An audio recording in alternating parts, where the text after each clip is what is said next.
Selamat pagi, Bapak, Ibu dosen, dan teman-teman sekalian. Perkenalkan, nama saya Adelia Tamara Priscilia Shenipar. Pada kesempatan kali ini, saya akan mempresentasikan analisis organisasi PT Raja Wali Harapan Lestari atau RHL menggunakan McKinsey 7S Framework. Framework ini digunakan untuk menilai apakah 7 elemen utama dalam organisasi telah berjalan secara selaras sehingga mampu mendukung strategi perusahaan dan menciptakan keunggulan kompetitif. Pada analisis ini, saya akan melihat bagaimana RHL dapat memperkuat transformasi organisasinya dalam menghadapi tantangan industri pertambangan yang semakin dinamis. Mari kita mulai dari profil perusahaan. PT Raja Wali Harapan Lestari merupakan perusahaan nasional yang bergerak di bidang penyewaan alat berat untuk industri pertambangan. Perusahaan menyediakan berbagai jenis alat berat serta layanan pendukung yang dibutuhkan dalam kegiatan operasional tambang. Sebagai perusahaan yang melayani industri dengan tingkat aktivitas yang tinggi, keberhasilan operasional RHL sangat bergantung pada ketersediaan alat, kecepatan pelayanan, keselamatan kerja, dan efisiensi operasional. Di tengah perkembangan teknologi, perusahaan juga mulai mengarah pada digitalisasi proses bisnis agar mampu meningkatkan produktivitas sekaligus memberikan pelayanan yang lebih baik kepada pelanggan. Namun, dalam proses transformasi tersebut, tentu terdapat berbagai tantangan yang perlu dihadapi. Yang pertama, sebagian besar pendapatan RHL masih bergantung pada satu pelanggan utama, yaitu PT Indo Mining Tiga Perkasa. Kondisi ini memang memberikan kestabilan pendapatan dalam jangka pendek, tetapi di sisi lain menciptakan risiko konsentrasi pendapatan. Ketika ketergantungan terhadap satu pelanggan terlalu tinggi, fleksibilitas bisnis dan peluang diversifikasi pasar menjadi terbatas. Yang kedua, operasional inefisiensi. Saat ini pencatatan hour meter dan proses billing masih dilakukan secara manual. Akibatnya, proses penagihan menjadi lebih lambat dan berpotensi menimbulkan perbedaan data dengan pelanggan, yang pada akhirnya mempengaruhi kelancaran arus kas perusahaan. Yang ketiga adalah limited business expansion. RHL sebenarnya memiliki peluang untuk memperluas pasar, namun terdapat kekhawatiran terhadap risiko bad debt apabila bekerjasama dengan pelanggan baru di luar sister company.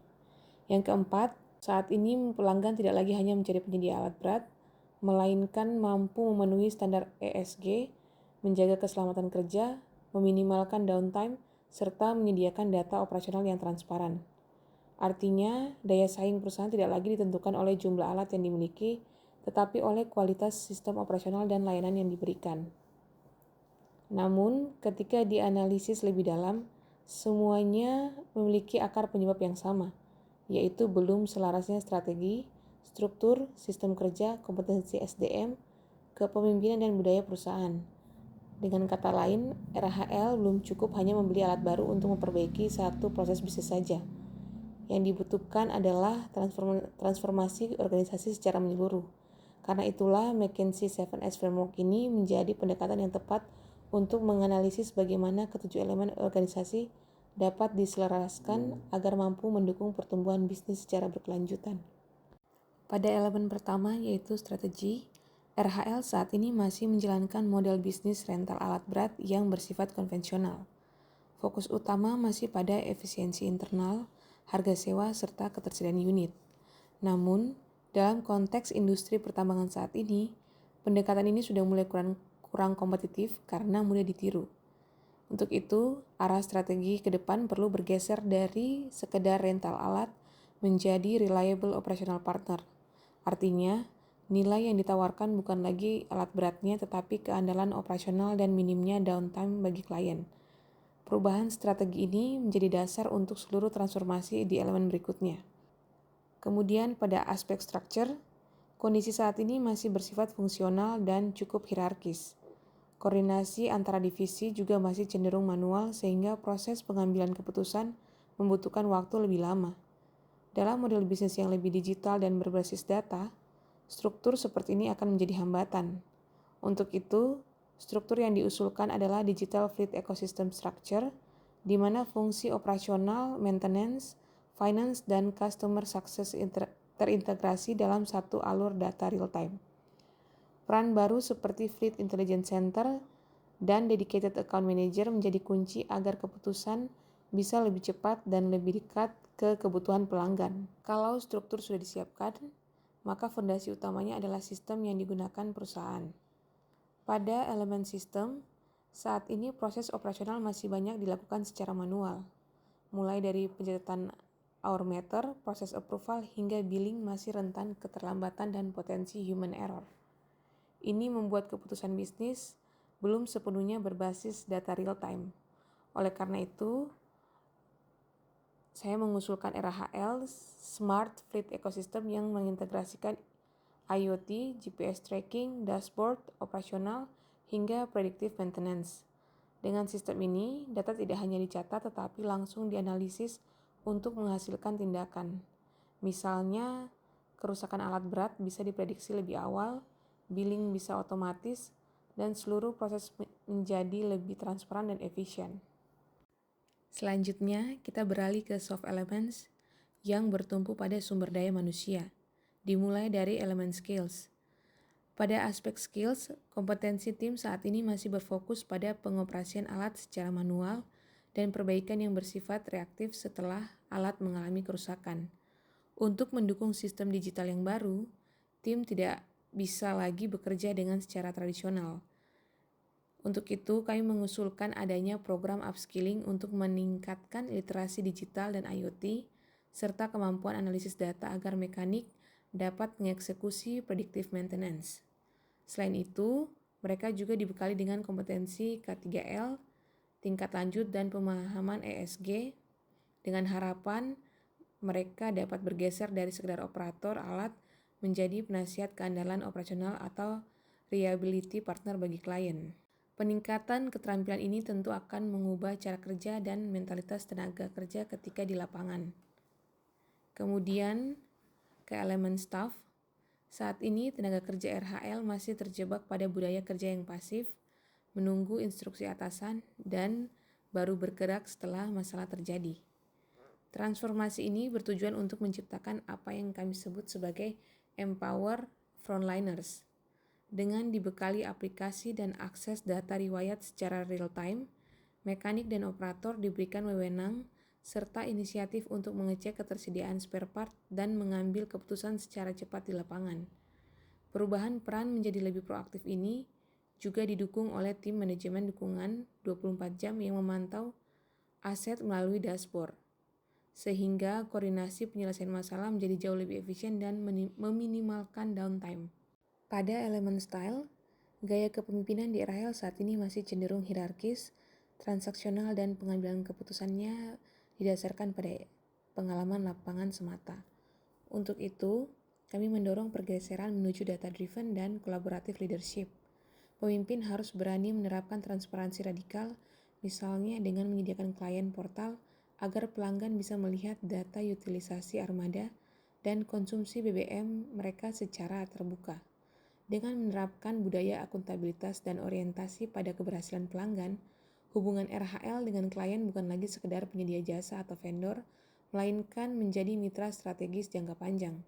Terakhir, pada elemen share values, saat ini nilai budaya perusahaan masih sangat asset-oriented di mana keberhasilan hanya diukur dari tersedianya unit dan selesainya kontrak. Agar transformasi ini berkelanjutan, RHL harus menanamkan DNA inti yang baru, di mana nilai utamanya adalah menjadi reliable heavy equipment partner. Fokus utama kita bergeser pada customer success first, di mana segala keputusan diarahkan untuk memastikan produktivitas dan menekan downtime pelanggan. Nilai-nilai budaya baru seperti transparansi radikal, inovasi berkelanjutan, serta komitmen pada keselamatan dan keberlanjutan ESG inilah yang akan menjadi perekat seluruh elemen transformasi. Nilai-nilai ini memastikan bahwa seluruh anggota organisasi melangkah ke arah yang sama untuk menjadikan RHL siap menghadapi tuntutan industri tambang masa depan. Kemudian pada slide ini kita bisa melihat bahwa RHL sebenarnya tidak memulai transformasi ini dari nol, melainkan sudah memiliki fondasi keunggulan operasional yang kuat seperti relasi pelanggan yang strategis, sertifikasi K3 mekanik maupun operator, dan rutinitas preventive maintenance. Namun, untuk menjadi reliable heavy equipment partner, masih ada 3 fase inovasi lanjutan Yang harus dilakukan yaitu 1. Digitalisasi operasional atau Smart Fleet Digital Platform, di mana menggunakan IoT dan GPS agar data alat langsung terhubung ke dashboard, dan ini dapat menghapus pencatatan manual dan membuat penagihan atau billing menjadi otomatis serta transparan. Yang kedua, Predictive Maintenance Ecosystem, di mana data dari IoT digunakan untuk memprediksi kerusakan sebelum alat benar-benar rusak, dan ini adalah kunci untuk memangkas downtime secara signifikan. Yang ketiga, inovasi model bisnis atau customer success. Dengan sistem yang sudah cerdas, kita berekspansi ke pasar baru dengan aman. Kita menerapkan sistem prabayar dan escrow untuk menghilangkan risiko piutang macet, serta didampingi oleh dedicated account manager untuk memastikan kepuasan klien. Singkatnya, roadmap ini adalah jembatan yang dapat mengubah RHL dari penyedia alat berat biasa menjadi ekosistem operasional cerdas yang minim risiko. Berikutnya, 7S Alignment yang menggambarkan bagaimana ketujuh elemen McKinsey saling mendukung. Strategi digital membutuhkan struktur organisasi yang tepat, struktur membutuhkan sistem yang terintegrasi, sistem hanya akan berjalan optimal apabila didukung SDM yang memiliki kompetensi yang sesuai. Kemudian, seluruh proses tersebut dipimpin oleh gaya kepemimpinan yang adaptif dan disatukan oleh share value sebagai budaya organisasi. Atau dengan kata lain, keberhasilan transformasi hanya dapat dicapai apabila seluruh elemen organisasi bergerak secara selaras. Melalui penyelarasan 7S tadi, RHL mampu menutup strategic gap dan menghasilkan dampak bisnis yang sangat nyata. Kita dapat mengubah kompetisi dari sekedar banting harga sewa menjadi keandalan layanan, yang secara langsung menempatkan RHL di posisi blue ocean.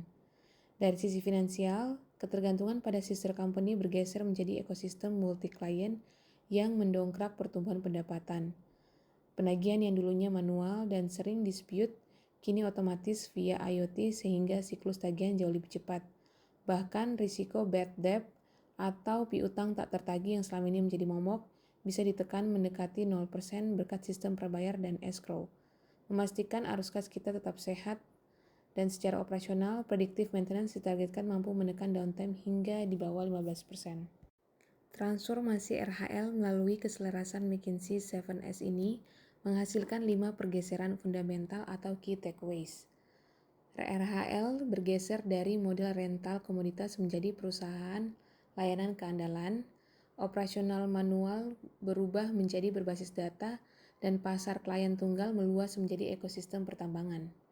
Pada akhirnya, keselarasan antara strategi, struktur, sistem, keterampilan, staf, kepemimpinan, dan nilai budaya inilah yang memungkinkan RHL keluar dari red ocean. RHL kini tidak sekedar menyewakan alat berat, melainkan hadir sebagai reliable heavy equipment partner terpercaya yang memberikan nilai tambah jangka panjang, operasional berkelanjutan berbasis ESG, dan kesuksesan finansial bagi seluruh pemangku kepentingan. Demikian yang dapat saya sampaikan. Terima kasih atas waktu dan perhatiannya.